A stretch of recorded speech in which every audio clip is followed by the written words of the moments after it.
मुहर्रम अल हराम में अज़ादारों की जानिब से मातमी जुलूस और मजालिस का सिलसिला जारी है, जबकि बीबियाँ पाक दामन पर हाजिरी के लिए आने वाले ज़ायरीन ने कहा कि इस माह में अहले बैत के मसाइब को बयान किया जाता है, जो अहले इस्लाम के लिए एक पैगाम है। अलम पाक की फजीलत ये है कि नबी पाक सल्लल्लाहु अलैहि वसल्लम ने जंग खैबर के दौरान अलम का कहा था कि मैं ये अलम उसको दूंगा जो ये जंग फतह करेगा।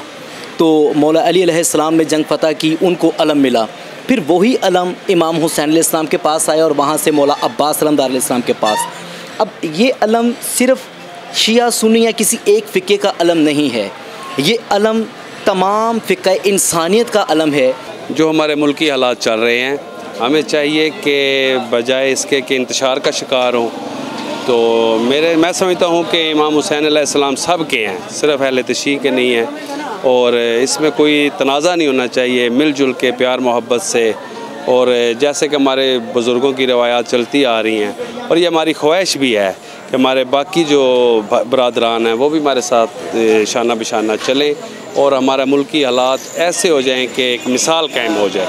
छोटा बेटा छोटा सग़ीर था और जिसकी कुर्बानी अजीम है, ठीक है। इमाम हुसैन से कबल पहले हुई है कुर्बानी, तो इसलिए इमाम हुसैन अलैहिस्सलाम के मुताबिक हम लोग अपने अकीदे के मुताबिक इसे मानते हैं, और हमारा अकीदा नहीं बल्कि हर मोमिन मुसलमान का अकीदा होना चाहिए। अकीदतमंदों ने कहा कि पंजाब हुकूमत की जानिब से मुहर्रम उल हराम पर खास सिक्योरिटी समेत दीगर इंतजामात को बेहतर किया गया है, जबकि ज़ायरीन कोरोना SOPs का भी खास ख्याल रख रहे हैं। कैमरा मैन खुर्रम नियाज़ के साथ आरिफ भट्टी, लाहौर 24 न्यूज़ लाहौर।